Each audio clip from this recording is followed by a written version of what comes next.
Hello guys! Ang topic natin today ay about sa 3 things. 3 bagay na kailangan mo para maging masaya ka sa panahon ngayon. Okay, umpisahan natin. Unahan patagalin. Ito, straight talk to. Number 1, kailangan mo talaga may pera ka. Or marami kang pera. Tama. Pero yun nga, may pera ka na lang kahit di ka sobrang daming pera. Okay? Kasi kung may pera ka, unang-una, masaya ka dahil komportable ka. May choice ka kung gusto mo maging komportable. Example, dahil sobrang init 3 weeks ago, gusto mo mag-aircon at gusto mo matulog ng tanghali dahil napuyat ka agabi. Pwede. Masaya ka kasi makakatulog ka ng mahimbing. Maglagay ka lang ng maitim na kortina or brown na kortina or dark blue na kortina, didilim pa yung kwarto mo. Lalo na kung call center ka or panggabi trabaho mo. May choice ka. Kasi sa electric fan, ang hirap matulog ng tanghali nung nakaraang araw. Gabi ka lang talaga makakatulog. Usually 10 na or 11 para lumamig-lamig na yung hangin. Number 2, kunyari sa biyahe. Ayaw mo sumakay ng jeep kasi nga ang init, ayaw mo mag-tricycle. Pwede kang mag-grab kasi may pera ka, may pambayad ka. Pwede kang mag-drive ng kotse mo. Ngayon naman, pag medyo makulimlim na, gusto mo magmotor, dahil medyo cool magmotor, dahil may pera ka, may pambili ka ng motor o may pang-down ka, panghulog ka monthly. 'Di ba? Pangalawa, yung pa, cellphone. Sa panganahon ngayon, kahit taga-probinsya, kailangan may cellphone. 'Di ba? Tsaka ang dami nagpapadala ng pera sa probinsya dahil nga kailangan nila ng pera para makakain naman sila ng masarap-sarap. So, yung mga nagtatrabaho sa Maynila or dito sa Luzon na walang makuha trabaho sa probinsya, pinapadala yung pera doon para hindi naman sila laging walang ulam. Lagi para makabili sila ng kailangan ng nila sa bahay, aside from ulam na masasarap, may panghanda sila sa mga ano. So, pera talaga. Another thing, yung pera, nakakapag-extend yan ng buhay. 'Di ba? Isipin mo, kung may na-ospital at wala kang pambayad sa ospital. So, mapapaaga. 'Di ba, guys? Pero kung maraming pera, kagaya ng mayayaman, nag-i-stem cell pa. Kagaya nila, ni sino ba tong 100 years old na ba siya? 99? Si Enrile. Or 90 years old na ba siya? Oh. 'Di ba, kompleto siya sa Tapos yung kahit yung mga ibang mayayaman ang tatagal matapos kasi nga na-extend yung buhay nila, nakakakuha sila ng magandang gamot at mamahaling gamot. Okay? At komportable sila. Kasi kung masama na nga yung pakiramdam ng tao, hindi pa komportable, init na init pa. Kahit yung ginagamit mong pang kunyari sugat or whatever, hindi mo masupply. Yung iba nga, simpleng pamamaga na uwi sa putol ng paa dahil hindi agad nabigyan ng simpleng pamunas ointment lang na gamot sana para hindi kumalat yung infection. Okay, dahil din minsan naman ang layo nila sa ospital, walang pamasahe daw. Kasi malaking yan bagay yan, hindi naman pwedeng libre kang papunta sa ospital, lalo pag sa taas ka ng bundok nakatira. Babiyahe mo pa lang yan, kahit sa public hospital ka pupunta, gastos na yun. Kasi nga mahal din ang krudo. So wala din papayag talaga na libre, kailangan din bigyan mo rin ng pangpagas yan. So pera pa din ulit.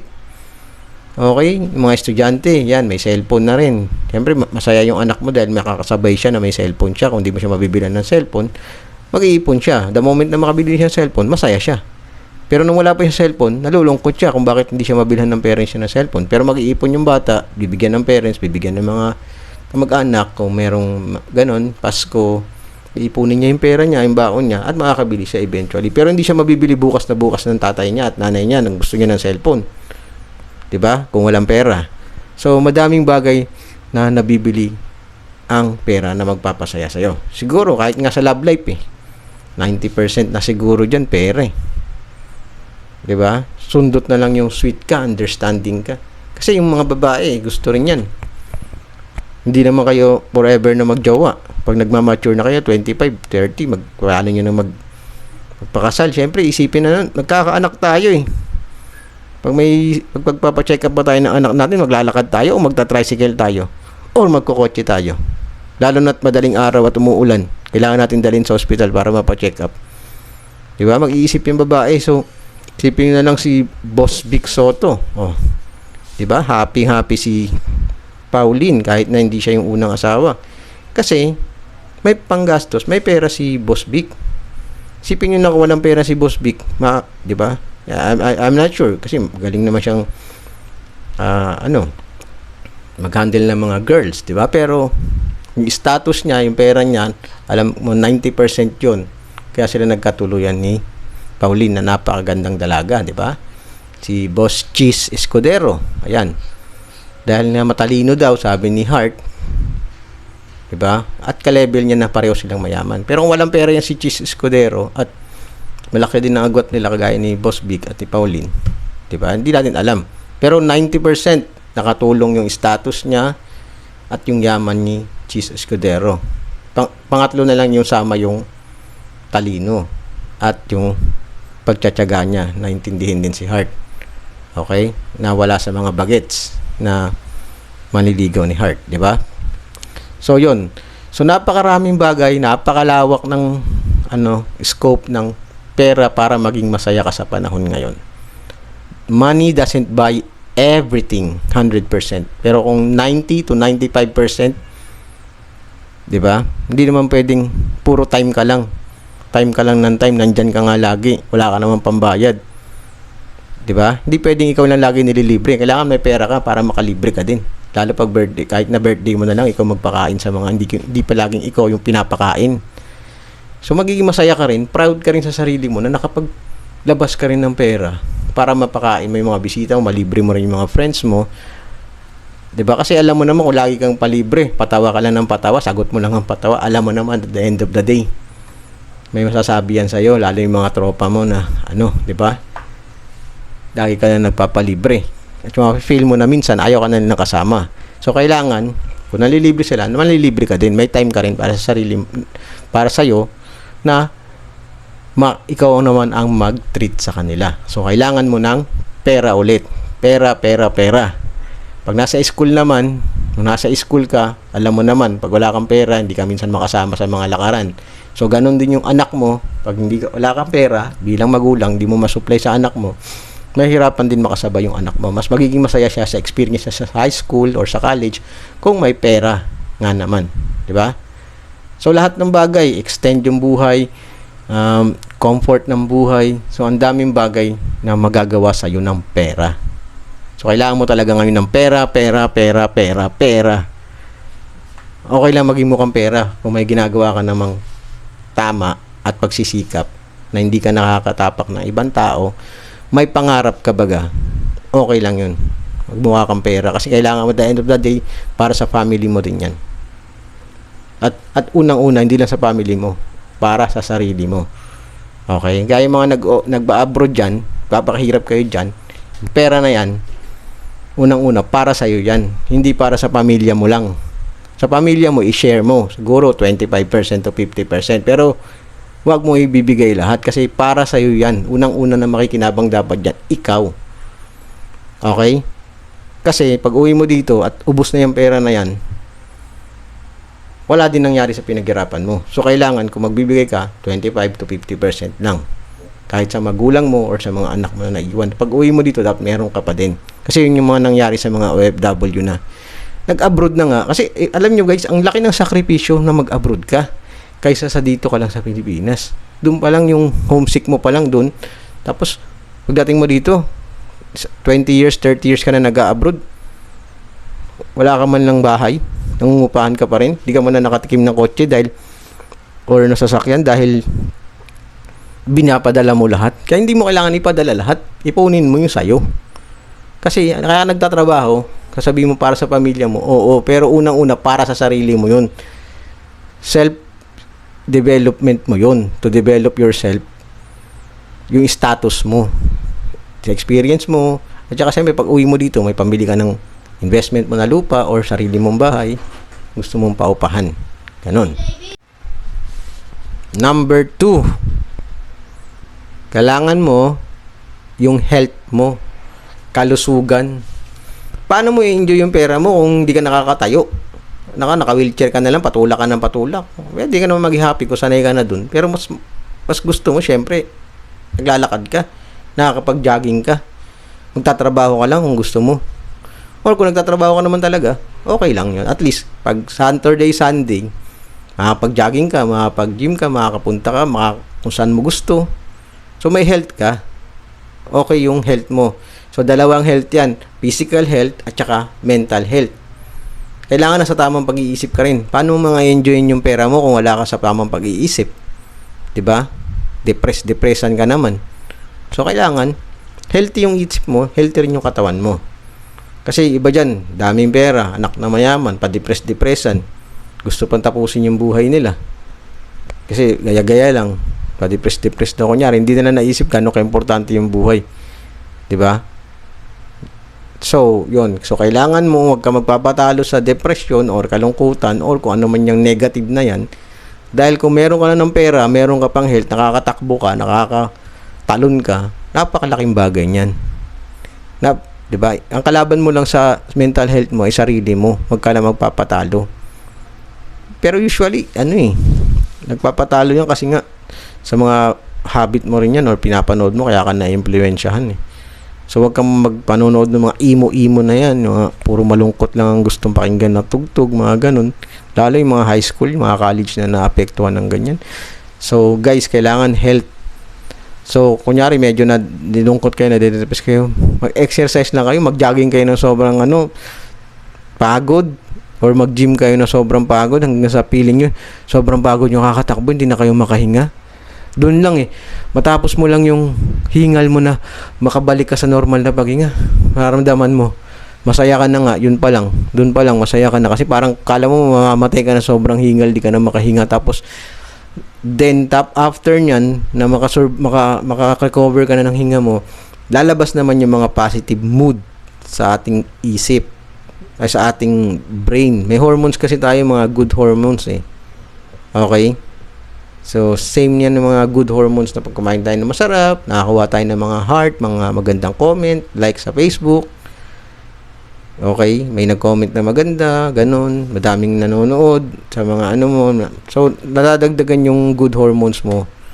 Dopamine, sa tatlo yung na yan, hindi ko na sinulat. Tatlo yung hormones na yan. So, pag nag-exercise ka, lumalabas naturally ang good hormones at pag nagpapaaraw ka.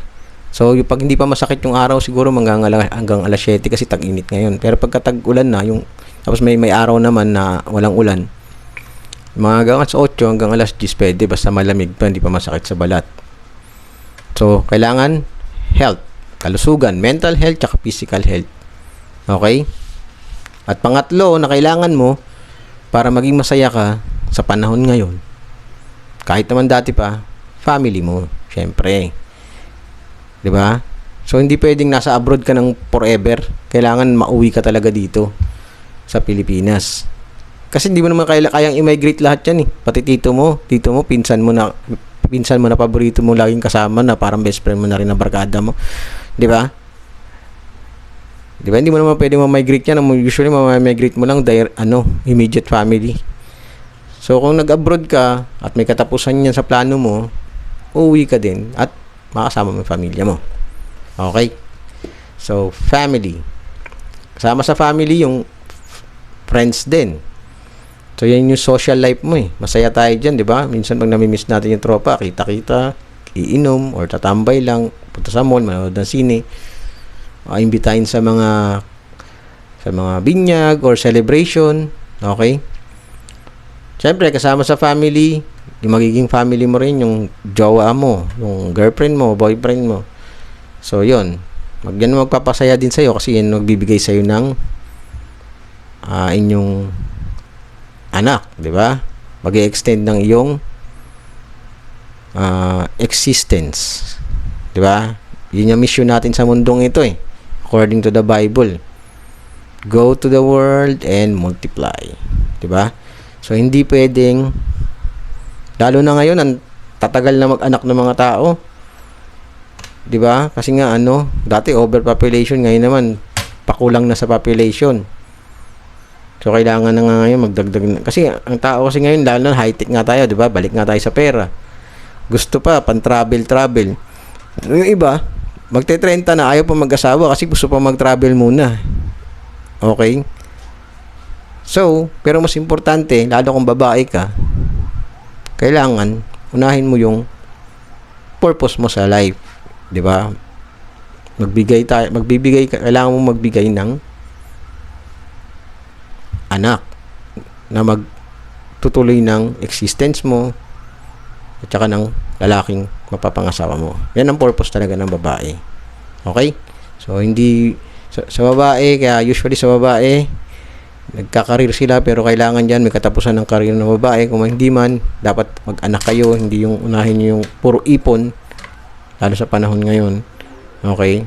Okay mag-ipon, pero huwag nyo kakalimutan yung pinaka-purpose nyo. Pero kung magiging mangyayari ay hindi kayo mag-aasawa dahil nag-iipon pa kayo or gusto nyo pa mag-travel sa buong mundo, mag-travel na kayo sana dati pa. Okay? Kung hindi naman talagang time na, kailangan nyo na unahin yung purpose nyo, then mag-travel kayo later on. Mahaba pa naman ang buhay. Ang Pilipino, nasa 70, between 70 to mid 70 years old ang lifespan, di ba? Sa ibang bansa hanggang 80. Oh. So yun. So, family, anak, yan, magka-anak, magka-family, at yung family nyo, yan ang pangatlong bagay na magpapasaya sa'yo. Okay, guys.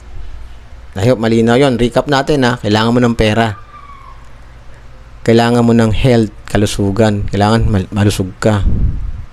Nakakatakbo ka, nakakatalon ka, nakakapag-isip ka ng tama. Then, yung family mo, kailangan mong ingatan. Okay? Kailangan intact kayo para masaya ka. Kasi hindi pwedeng travel ka ng travel, ikaw na lagi mag-isa. Siyempre, kasama mo yung asawa mo or jowa mo. Or kung hindi naman, sasama mo yung mga pamilya mo sa Palawan, kung big time ka na, sa Hong Kong, Disneyland, okay, di ba? O kaya lahat, dalin mo lahat sa Europe. Pride mo din yan eh, bago ka man lang mawala sa mundong ito, di ba? Hindi pwedeng ikaw lang mag-isa magta-travel. Sa umpisa, masarap din yun. Kasi adventure mo yun. Pero pag tumagal, as you grow older, kailangan mo rin mag-travel ng with your family. May pera ka naman, masarap din yan. Hanggat bata ka pa, ikaw lang mag-isa, solo-solo ka. Pero pag nagka-matured ka na, gusto mo nang isama yung angkan mo na maramdaman na may pera ka at pride mo din yun. Para yung mga angkan mo na hindi pa nakatikim ng ganito, masama mo sila sa masarap na kainan, sarap na hotel. Okay? So, family din. So, guys, love your family. Okay? Sila ang pinakakaramay nyo sa hirap at ginhawa. Maraming salamat. I hope may natutunan ka at nagbigay inspirasyon ito. Subscribe ka na dahil magbibigay ba ako ng mga ibang video na maaaring makapagbukas ng isip mo, makapag-entertain sa'yo based on my experience. Thank you. Subscribe. Have a good day. Bye-bye.